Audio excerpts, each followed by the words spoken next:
Hello there. In this video I'm going to look at partial fractions. Okay. Now I'm going to introduce the topic as if you've never seen it before.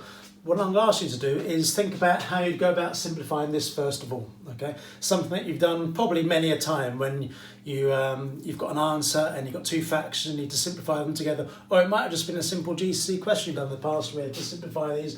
Whatever, there's plenty of time when we had to do that. Okay. Can you just maybe pause the video and have a go at simplifying 4 over x minus 3 plus 2 over x plus 1? Okay. Hopefully you've done that. I prepared this before, okay, but this should be the answer you have, okay. So quite simple. What you do is common denominators x minus 3x plus 1, and the numerator 4x plus 1 plus 2x minus 3. When you simplify the numerator, of course, 4x plus 2x is 6x, and 4 subtract 6 is negative 2. So 6x minus 2 over x minus 3, x plus 1 is what you should have got, okay. Pretty simple, but you know, it does stem from GCSE, doesn't it? Well, partial fractions is going the other way around, is the opposite of that, okay? Partial fractions is starting with this and then working your way towards the beginning again. Now, why might you want to do that? Well, if you think about it, throughout your whole career in mathematics, we've always been interested in doing inverse operations, haven't we? Okay, so as an example, after you learn to expand brackets, you probably then learn how to factorise, okay, the inverse operation. After you learn how to differentiate, you probably learned how to integrate, again, the inverse operation. After taking the sine of an angle, take the inverse sine of something, and so on, okay? So we've always been interested in inverse operations. So that's just one reason, but the main reason is coming up after the example, okay? So what I'm going to do is, I'm going to talk you through, from the beginning, how we get these partial fractions, okay? So what we do is we start off with, as I say, this answer here. So 6x subtract 2 over x minus 3, x plus 1, okay? And what we want to do is we want to rewrite that as a summation, or series if you like, of fractions, okay? And what we'll do is, we'll say, well, when we split this apart and write it as a sum of two fractions, working backwards, remember the idea of common denominators, surely it must be the case that one denominator has got to be x minus 3, and the other denominator has got to be x plus 1, isn't it? Okay, that's our starting point. Okay, because remember at the beginning that's what we actually had, wasn't it? But I'm sure you can deduce that fact quite easily, that because we've got these two factors here, that one of the fractions must be x minus 3 or x plus 1. Okay, and our goal is to work out what the numerators are. And I'll call them A and B, okay, because it makes sense, obviously. You'll have a numerical value there over x minus 3, a numerical value there over x plus 1, okay. And what we'll do is we'll just set it up like that. Now, do you remember what identities are? Okay, an identity symbol is like that. It's a bit like an equal sign, but with 3 parallel lines instead, okay. I've written it as identity because that is actually the same as that, okay, and there's a reason why I've written it as an identity. For the time being.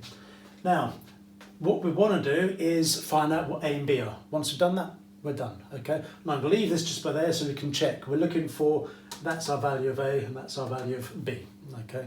Because we've worked through the question already, of course, in simplifying this, okay? Now, how do we do that? Well, since this is an identity, okay, we can actually multiply both sides of this, okay, by the same thing, and it will still remain an identity. And what I want to do is multiply both sides by x minus 3, x plus 1. So if I do that on the left hand side, of course, we'll end up with just 6x minus 2. And if I multiply the right hand side by x minus 3, x plus 1, what do I get here? Well, the x minus 3's will cancel, of course, and we're left with a times x plus 1. And what we're left with here, the x plus 1's will cancel. Remember, I'm multiplying both sides by x minus 3, x plus 1. X plus 1's will cancel. And we're left with b x minus 3, okay? Maybe you can see where this is going, okay? Now, because this is an identity, what that means is it's true for all values of x. That is, the left-hand side is the same as the right-hand side for all values of x. So you can substitute any value of x you want into the left-hand side, and when you substitute the same value of x into the right-hand side, this statement will hold true, okay? And you can substitute any values you want. What would be the most sensible value to substitute in? Well, I'm going to give you one, okay? I'm going to say let's substitute in x equals -1. Why do you think I've suggested that? Okay, well, let's have a look and see. If I put it into the left hand side, what do we get? We get negative 6, subtract 2, we get negative 8. Okay, and on the right hand side, what happens? That becomes 0, doesn't it? Okay, that's why I substitute negative 1. And here we'll get negative 1 subtract 3, it's negative 4, negative 4b. Okay, I'm going to put equals there, because this is now an equation I'm going to solve. I'm going to work out the value of b actually is. And if we do negative 8 divided by negative 4, I think you can easily see that b is equal to 2. Okay, and you can check that because that's the number we're looking for, of course. Now I want to find a. Can you think of another value of x I can substitute back into this in order to work out what a is? Yeah, I think you've got the idea. We're going to substitute in x equals 3, because this time, you see, that will allow that bracket to be 0 as well. Okay, so on the left hand side, we're going to get 3 times 6, 18, subtract 2, so we'll get 16 on the left hand side. On the right hand side, we'll get 3 plus 1, 4a, and of course that will just be 0. And 16 equals 4a, you can see that a is equal to 4. Okay, and again you can just check that was the answer we're looking for. Okay, and what you do to finish off your answer, I'm just going to get rid of this now because it's served its purpose. What you do is you then write down what your final answer is. So a over x minus 3, 4 over x minus 3, and then plus b, which is 2 over x plus 1. It's usually a good idea if you're writing the final answer as the partial fractions that you get. And there we're done. Okay, we've successfully written this here as an addition of 2 fractions like that. Okay, that's all it is. Okay, that is what is sometimes referred to as method 1.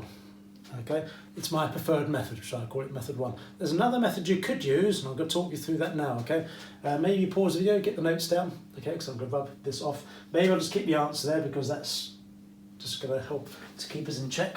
Okay, but method 2, what I'm going to do is I'm just going to rub this off, and I'm just going to go back to this line here. Okay, maybe you thought of a different way, a different method of working out the values of a and b. Okay, well, what you can do, of course, is you can expand the brackets on the right hand side. Okay, so you've got 6x subtract 2 is the same as, and then you have ax plus a plus bx subtract 3b. Okay, and what I'm going to do is I'm going to compare the coefficients of x on the left hand side with the coefficients of x on the right hand side, because this identity symbol here means this is exactly the same as that. So what that means is the 6x here has got to be the same as all the x terms combined on the right hand side, ax plus bx. Okay, so if I write down coefficients of x on the left hand side, we've got 6, and on the right hand side we've got ax plus bx. So we've got a plus b. Okay, and I'm going to compare the constants as well. And in doing so, on the left hand side I've got negative 2, and on the right hand side I've got a subtract 3b. Okay, can you see what we've ended up with? We've ended up with simultaneous equations that need to be solved. Okay, you need to go ahead and solve those simultaneous equations. What I would do is I'll do equation 1 subtract equation 2. Let's just do that quickly now. Equation 1 subtract equation 2. So 6 subtract negative 2 is 8. A subtract a is 0. B subtract negative 3b is 4b. And so you've got b equals 2. Okay, b equals 2, which is what we've got there. Substitute b equals 2 back into this, say, and you get a is equal to 4. Okay, confirm it. This actually is the correct answer. Okay, now I would prefer method 1 because I think it's quicker. Okay, because method 2 you do end up with simultaneous equations, and by its very nature that means it's going to be a little bit longer to solve. However, you will find that in some questions that you'll see in partial fractions, sometimes you do need to use a bit of method 2. You'll see what those are as they come along. Okay. Now, before I go to the next example, let me just give you a couple of reasons why we want to do this in the first place. Okay, why do we want to do this in the first place? I'm going to rub the working off, because that's all done. Okay, I'm just going to leave the answer there, and I'm going to leave the question. Okay. Have you done the binomial expansion yet? Possibly. Okay, well, whether you have or you haven't. Okay, if you do the binomial expansion one day, maybe come back to this video and have a look at this. How would you get a binomial expansion for this expression here? Okay, how would you do that? well, what you do is you split up to partial fractions, okay, like this, okay, and you just rewrite that as 4x minus 3 to the power of -1, and then here you write 2x plus 1 to the power of -1, and what you do is you do the binomial expansion on this, and then the binomial expansion on this, and you add the terms together. That's it, done, okay. So that's something to look forward to if you've not seen that before. Another reason why partial fractions are extremely useful, this is my favourite reason, you probably know what's coming up next, yes, bit of calculus, okay. How would you integrate this with respect to x? Okay, very common question, okay, very common question, year 13 mathematics. How you just, well, the method is you split it up into partial fractions, okay, and because I've done the working for that already, I'm just going to write it down. 4 over x minus 3 plus 2 over x plus 1, and then just put in the integral sign there. Okay, that is what you do. Your method is to split it up into partial fractions, okay, and then you integrate each one of these terms one at a time.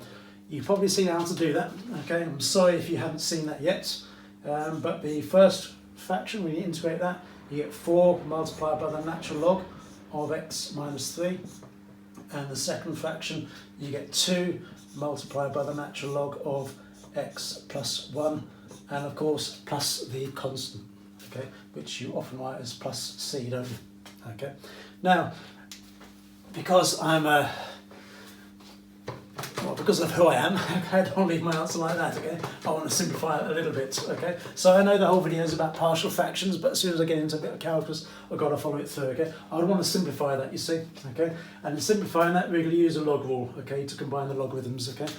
But before I do that, I'm just going to change the plus c into plus natural log of k, because then all the terms are natural logarithms, you see, and I can combine them all together, you see.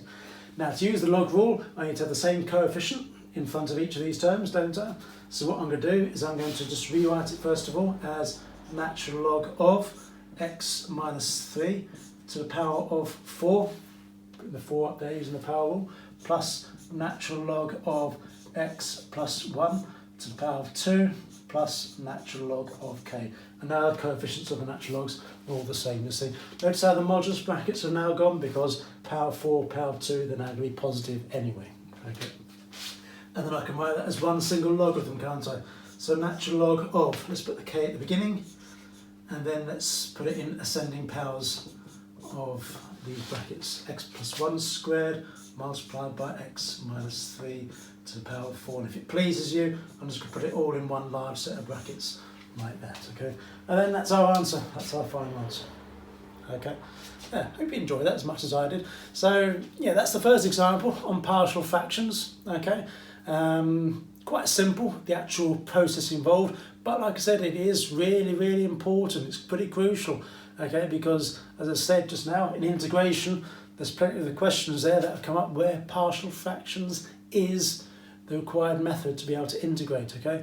And also binomial expansion, sometimes when you need to do a binomial expansion on a fraction, you need to use partial fractions first, okay? So it seems like an easy subject, but make sure that you are extremely good at it, because it will come back, you know, a lot later, okay?